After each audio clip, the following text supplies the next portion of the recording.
Shalom saudara dan kasih dalam Tuhan. Sebelum kita mulai renungan pada hari ini, marilah kita berdoa. Allah Bapa dan Raja Raja Surga, Allah Maha Kuasa yang kami kenal dalam nama Tuhan Yesus. Terima kasih Bapa atas anugerah-Mu, atas setiap berkat yang boleh kami terima dari tadi malam. Engkau melindungi istirahat kami Tuhan, sehingga kami boleh istirahat dengan nyenyak dan kembali pada pagi hari ini dapat bangun dalam keadaan yang sehat dan penuh semangat. Bapa, terima kasih atas setiap nafas segar Tuhan yang Kau berikan, udara yang segar, cuaca yang cerah, dan apapun yang Kau berikan sampai pada detik hari ini Tuhan, semua karena kemurahan tangan Tuhan. Sebentar kami ingin mendengarkan firman-Mu, biarlah Engkau yang membuka mata hati dan pikiran kami Tuhan, untuk setelah Kudus-Mu untuk menyingkirkan segala halangan-halangan yang membuat kami tidak peka akan firman-Mu Tuhan. Pakailah kami menjadi saksi dan alatmu dimanapun kami berada. Hanya di dalam nama Tuhan Yesus kami berdoa dan mengucap syukur. Amin. Shalom saudara dan kasih dalam Tuhan. Renungan pada hari ini diambil dari Roma 14 ayat yang 17 hingga yang ke-20. Demikianlah firman Tuhan. Sebab kerajaan Allah bukanlah soal makanan dan minuman, tetapi soal kebenaran, damai sejahtera, dan sukacita oleh Roh Kudus. Karena barang siapa melayani Kristus dengan cara ini, ia berkenan pada Allah dan dihormati oleh manusia. Sebab itu marilah kita mengejar apa yang mendatangkan damai sejahtera dan yang berguna untuk saling membangun. Janganlah engkau merusakkan pekerjaan Allah oleh karena makanan. Segala sesuatu adalah suci, tetapi celakalah orang jika oleh makanannya orang lain tersandung. Amin. Saudara yang dikasihi dalam Tuhan, ayat paling penting dalam renungan hari ini ada di ayat 17. Sebab kerajaan Allah bukan soal makanan dan minuman, tetapi soal kebenaran, damai sejahtera, dan sukacita oleh Roh Kudus. Ayat ini ada hubungannya dengan Matius 6 ayat 33 yang berkata, carilah dahulu kerajaan Allah dan kebenarannya, maka semuanya akan ditambahkan padamu.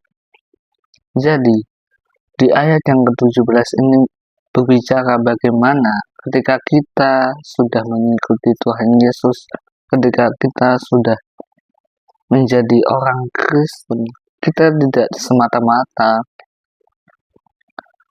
menaruh harapan kita pada kebutuhan jasmani atau kebutuhan duniawi kita. Amin. Tetapi kita juga perlu memperhatikan kebutuhan rohani kita, kedekatan kita dengan Tuhan. Amin. Ada satu perumpamaan yang disampaikan oleh Tuhan Yesus yang berbicara tentang dua macam dasar. Yang pertama adalah orang yang membangun dasar rumahnya, dasar bangunannya itu di atas pasir. Tentu dasar itu tidak memiliki dasar yang kuat, rumah itu tidak memiliki dasar yang kokoh, sehingga ketika angin badai datang, rumah itu hancur dan menjadi rubuh. Itu perumpamaan pertama. Yang kedua adalah ketika orang membangun dasar rumahnya di atas batu karang yang teguh, maka apapun badainya, apapun banjir, rumah itu tetap teguh. Saudara yang dikasihi dalam Tuhan, rumah itu adalah ibarat kehidupan kita. Amin. Kita juga berhak menentukan mana saja yang baik dan benar untuk dijadikan sebagai landasan hidup kita. Amin. Namun, di sini Tuhan Yesus dengan jelas memberikan perbedaan bahwa orang yang memiliki dasar yang teguh, memiliki batu karang yang teguh, itu adalah orang yang ketika sebesar apapun masalahnya, sesulit apapun pencobaannya, tantangannya, seberat apapun salib hidupnya, dia tetap teguh dalam firman Tuhan. Amin. Ini berkata bahwa ketika kita mengikuti Tuhan Yesus, dan ketika kita sudah berinteraksi atau bergaul dengan firman, atau kita sudah mendekatkan diri dengan firman Allah tersebut, maka kita juga otomatis sudah memiliki landasan yang kuat, saudara. Karena apa? Dunia hanya memberikan rezeki atau makanan minuman yang bersifat sementara. Tetapi jika kita memiliki landasan rohani, yaitu Yesus Kristus, maka rohani itulah yang akan menguatkan kita dari hidup yang sekarang hingga hidup yang kekal. Amin. Makanya kembali lagi ke Matius 6 ayat 33. Carilah dahulu kerajaan Allah dan kebenarannya, maka semuanya akan ditambahkan padamu. Amin. Jika kita mendekatkan diri terlebih dahulu pada Allah, lebih mengutamakan kebutuhan rohani kita daripada kebutuhan jasmani kita, lebih mengutamakan bagaimana interaksi kita sama Tuhan, mengutamakan komunikasi kita dengan Tuhan, berdoa, lewat ke gereja, ibadah, bangun persekutuan rohani, cari teman-teman rohani, maka itu semua yang akan menambah iman kita, kekuatan iman kita, dan semakin lama-kelamaan kita juga yang akan mempunyai dasar-dasar yang teguh, saudara. Ada satu ayat di mana ini lebih menekankan tentang hidup, tentang perbedaan hidup dengan roh dan hidup dalam daging. Ada di Roma 8 ayat yang ke-6 sampai yang ke-10. Demikianlah firman Tuhan. Karena keinginan daging adalah maut, tetapi keinginan roh adalah hidup dan damai sejahtera. Sebab keinginan daging adalah perseteruan dengan Allah, karena ia tidak takluk kepada hukum Allah. Hal ini memang tidak mungkin baginya. Mereka yang hidup dalam daging tidak mungkin berkenan pada Allah. Tetapi kamu tidak hidup dalam daging, melainkan dalam roh, jika memang roh Allah diam di dalam kamu. Tetapi jika orang tidak memiliki roh kudus, roh Kristus, ia bukan milik Kristus. Tetapi jika Kristus ada di dalam kamu, maka tubuh memang mati karena dosa, tetapi roh adalah kehidupan oleh karena kebenaran. Amin. Dikatakan, saudara, karena keinginan daging adalah maut, tetapi keinginan roh adalah hidup dan damai sejahtera. Amin. Ini adalah peribahasa atau ibarat jika kita mengutamakan keinginan daging, keinginan mata, keinginan daging, keangkuhan hidup, dan semua keinginan dunia melebihi keinginan rohani kita, maka yang kita dapat adalah maut. Amin. Maut itu bukan semata-mata langsung berbicara pada neraka, tidak. Dosa juga begitu, saudara. Dosa tidak hanya tentang percabulan, pembunuhan, caci maki, pencurian. Ya, memang itu semua adalah bentuk-bentuk dosa. Tetapi akar dari dosa itu adalah kehilangan kedekatan dengan Allah. Amin. Dosa memang berbagai macam bentuknya, tetapi dosa yang paling inti atau arti dosa yang sebenarnya adalah ketika kita sudah menjauh sama Tuhan, menjauh daripada Tuhan. Kita jadi malas bergereja, malas baca Alkitab, malas berdoa, dan bahkan kita lebih menghabiskan waktu kita kepada dunia kita sendiri. Amin. Dari 24 jam yang Tuhan kasih, seberapa banyak waktu kita untuk mendekatkan diri kita pada Tuhan? Sangat simpel, berdoa, cerita kepada Bapa, atau datang ke gereja atau ke tempat-tempat ibadah yang mungkin bisa menenangkan hati kita untuk kita berdoa kepada Tuhan. Amin. Tetapi keinginan roh adalah hidup dan damai sejahtera. Amin. Hal ini dibalas oleh ayat yang ke-10. Tetapi jika Kristus ada di dalam kamu, maka tubuh memang mati karena dosa, tetapi roh adalah kebenaran roh adalah kehidupan oleh karena kebenaran. Jadi, jika daging kita atau tubuh kita memang awalnya berdosa, tetapi jika kita mendapatkan roh itu, kita mencari Roh Kudus itu dan kita mendapatkan Roh Kudus itu, maka semua dosa-dosa kita atau kelemahan-kelemahan dalam daging kita, dalam tubuh kita yang tidak bisa diberikan oleh dunia, yang tidak bisa diobati oleh keinginan dunia, maka rohlah yang akan menyembuhkan. Amin. Roh Kuduslah yang akan memanggil. Amin.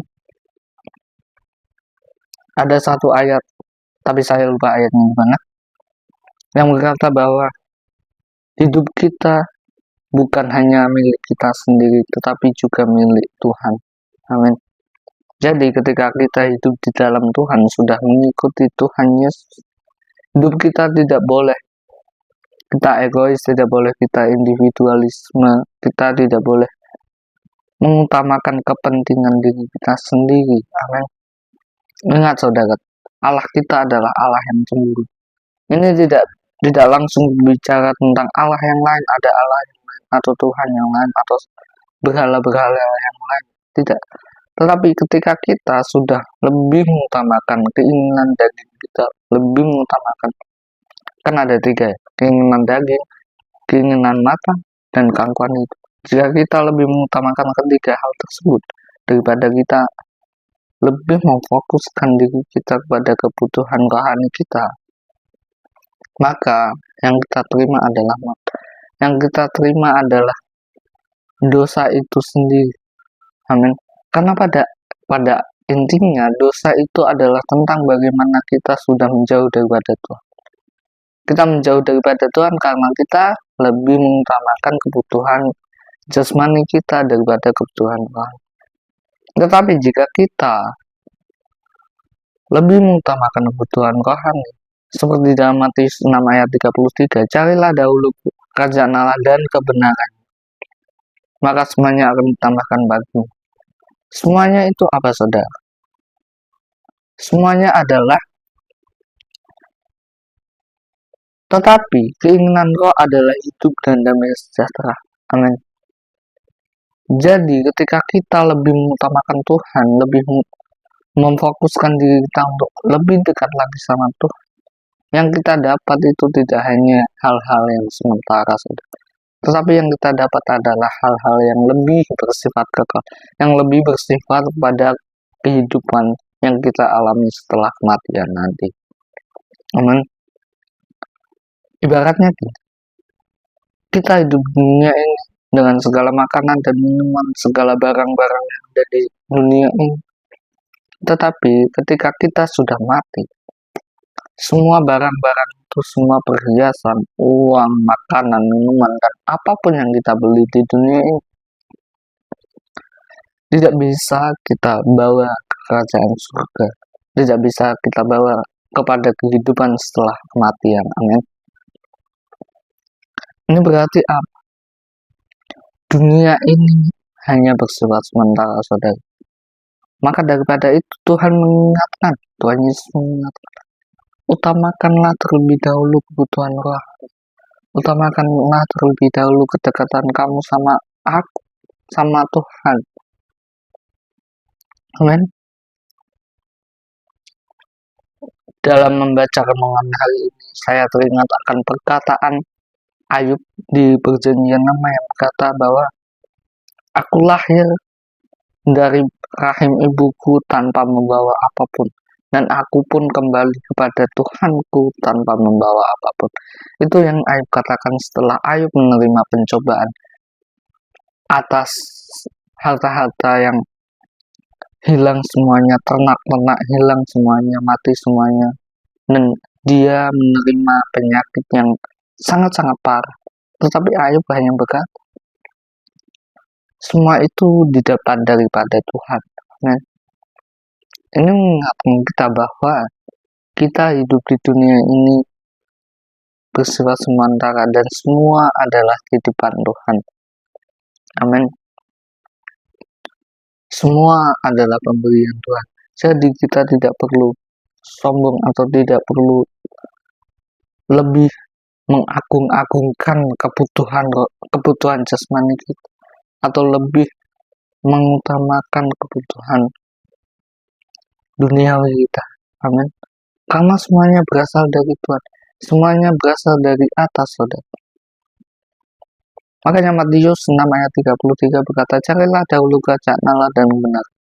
Carilah dahulu Tuhan itu sebenar. Carilah dahulu seseorang. Seseorang itu siapa? Tuhan Yesus. Makanya kalau kita berdoa, jangan meminta sesuatu. Jangan meminta apa yang kamu minta, apa yang kamu makan, apa yang kamu pakai. Karena semuanya itu dicari oleh bangsa-bangsa yang tidak mengenal Tuhan.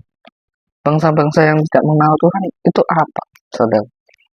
Bukan berarti bangsa-bangsa ateis atau bangsa-bangsa yang tidak mengenal Yesus Kristus. Tetapi ketika kita sudah mengenal Yesus Kristus, itu pun kalau kita lebih khawatir akan kebutuhan jasmani kita, lebih istilahnya lebih yang penting duniawi kita dulu nih, jalan-jalan dulu, belanja dulu, uang dulu, uang, pakaiannya yang bagus, yang rapi, sepatunya yang bagus, yang mahal sekalian kalau perlu. Amin. Jadi saudara, di sini dengan jelas ada perbedaannya. Bagaimana ketika kita hidup dalam roh dan ketika hidup oleh daging. Ketika kita hidup oleh daging, kita tidak menerima damai sejahtera itu, saudara. Karena kita selalu khawatir, selalu merasa tidak puas, merasa semuanya kurang. Tetapi ketika kita hidup dalam roh, kita dipenuhi damai sejahtera.